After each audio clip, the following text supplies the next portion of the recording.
Hello everybody and welcome to TJ's Lego Room. Today we're going to be doing things a little bit different because the mock that we're working on is the YT-985 and this thing is massive. So I'm going to be standing throughout this thing so that I can keep the camera far enough away to get the entire thing in the shot and hopefully not show too much of the edges of my background. At least that's the hope. Just as a side note, the instructions for this mock are available on rebrickable.com right now, so you're welcome to head over there and check those out. But let's go ahead and get into it. So to me, there are several key points of this mock that I am very proud of. First, we'll start with the front forks. So I'm going to cover a few things that I may have covered in my previous video talking about this, but you can just be patient with me. You might learn some new things about this mock, but I'm not going to cover everything, so you're welcome to go back and look at some of the other details, including the inside, which I'm not going to be able to do a lot for today. So these front forks, I love it when ships defy gravity a little bit. So I wanted these front forks to be super long and perfectly straight and have no visible supports underneath them, or even inside, even on the outside, showing that how it's kept up. If anything, I ended up weakening it by adding these turbine-looking things in there. They actually did weaken it quite a bit, but I was able to get it to work by turning the bricks sideways and building a sideways construction. I think I even have a little behind-the-scenes video showing the original version of this. And what the insides of the forks look like. I made a few extra tweaks in there as well. But I actually do also have these front forks, although I did modify them for the instructions. There are actually two different forks on it right now. The one on the right here is the one that is the final version, and the one on the left, see get some movement there, is the original version. In the new version, everything's tied in and tight, which, turbines and the forks are tight. So, at least they should be, right? So this is, that was one of the big changes that I made to the front forks, but there are also several internal components that I adjusted or tweaked or actually rebuilt to make sure that it handled properly, that it was easy to build, that the instructions would show that very easily for you. So if you have seen my old video, you know that the ship was originally given a pretty simple designation, which was the 76. Basically, it was the 76th YT-985 that Corellia put out, at least in my headcanon, of course. This one is actually a little bit different. I made enough changes to the outside and some of the interactions between the different pieces that I decided that I was going to actually name this new version the YT-985, and it was going to be number 85. So that's just a little bit fun. As a side note, so if I can tip it here without too much interruption for you, you can actually see I've got the 85 in Arabesh right there. In the instructions, I did include enough parts for you to be able to designate a number for your YT-985 as well. And it works with any two-digit number in the Arabesh, fake language of Star Wars. I even included a layout so you can see what all the different numbers look like, so that you can go ahead and match that with the pieces that I included. So, you're welcome, Galaxy. As another little side note, I think it'd be cool if you end up getting the instructions and building it. If you want to claim a number for your YT-985, something that's significant to you, I think it'd be cool if anybody who built these actually designated their own specific number for it, so that nobody has the exact same one. Well, I think that'd be pretty fun. Also, it's going to be pretty easy to color swap this thing because you just change every dark blue part into a dark red or a blue or a red or yellow or green or whatever colors the things come in.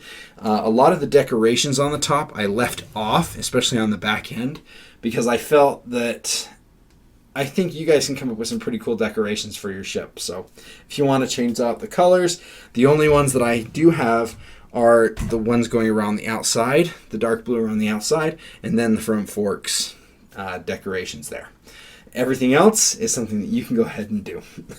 Well, for the most part, I guess there are a couple other ones in the middle and on top of the cockpit, but I digress. On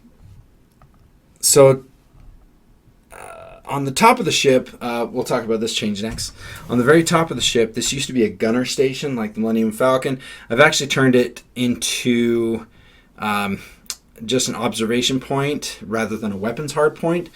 And that seemed to fit the purpose of the ship a little bit better. It's a freighter, it's a cargo transport. And so the controls inside this bubble now operate the connections for the docking on the cargo. And I switched the defensive cannons up here to basically just be automated or run by a droid so that the crew can concentrate on their jobs. As an employer of a cargo transport, that's very important to me. Speaking of cargo, obviously I think that's the biggest draw for this ship. It really embodies everything I want to include in a design. It helps form the shape, it has a really cool function, and just overall it has a neat look and idea to it. It's got to have all those things to be a design that I can really get behind.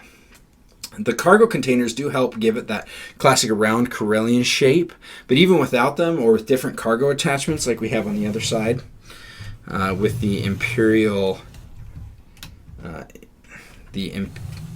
cargo containers over there, even with those things, it still fits in Star Wars, even as unique as it can be at times. Of course, my favorite part to work on was the vertical engines in the back. These things were so much fun to work on, and in the end, I finally got a functioning mount to get them on and off much easier than before. Back in the day, or back in the original version, I finally got it to work, but every time I pulled the engines on and off, it tended to bring some extra pieces with it that I did not intend to bring with it. Sorry, a little bit of weakness there. See, that's the problem when you take it apart to do the instructions and then you put it back together and you're kind of haphazardly doing it. Sometimes it gets a little weak in points. But I changed out the back ends of these so that it's a much better mount. The old one tended to get caught on the edges as you took it off and tweaked the pieces. Actually, kind of similar to what we just saw. If it's not all pressed down together, it'll still do that, I guess. But it wore out the pieces really fast, especially the brackets, and some of those brackets are hard to get or kind of expensive to replace. But with this configuration and using the cheese slopes to help guide the pieces in there, it really makes it smooth and easy to do. So I can just go ahead and pop it right on, and it works really great. Let's see. Perfect. Look at that. That's what we love. That's what I love about it, is now it goes on and off without nearly as much fighting. As far as the internals, there's only a couple of changes that I made. Some of them were structural. Another one is that I did add a toilet roll to the bathroom as well. So now it has toilet paper. I know that was a big deal recently in the last year. It still has everything, or I guess instead of toilet you can call it a vac tube.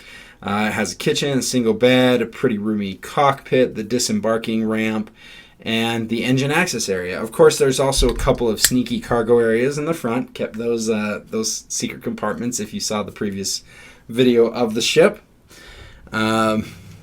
And that's about it for the YT-985. So the different cargo containers that I have available on Unbreakable right now are the two that we see here, which is the Imperial Cargo Transport. It's just a little bit awkward, the angle that I'm on. And the traditional YT-985 round container. And those are the two containers that I have available right now on unbreakable.com with the ship. I'm really proud of the fact that I finally got this done. I've actually had multiple people asking me over the months and months that I've had this first video up, asking if they can get a hold of the instructions for this, and so now you finally can. You can look how I built it. Again, I tried to keep the instructions very inexpensive because, you may not have the $400 or whatever it takes to order all the pieces online to get this. But you can still learn the techniques. And that was my hope all along, is that even if you can't build the stuff yourself, hopefully it's a little bit of an educational experience so you can learn some new techniques or learn how different things connect to each other and some fun ideas that way. So that's the whole goal, right? Anyway, thank you so much for coming in to TJ's Lego Room and checking this out. I will mention that next week's video is actually already up and in this room. Next week's mock is already on display. So if you have a sharp eye, you can look around and actually see where that is here in the room. But until we see you that time for the next video in TJ's Lego Room, play well.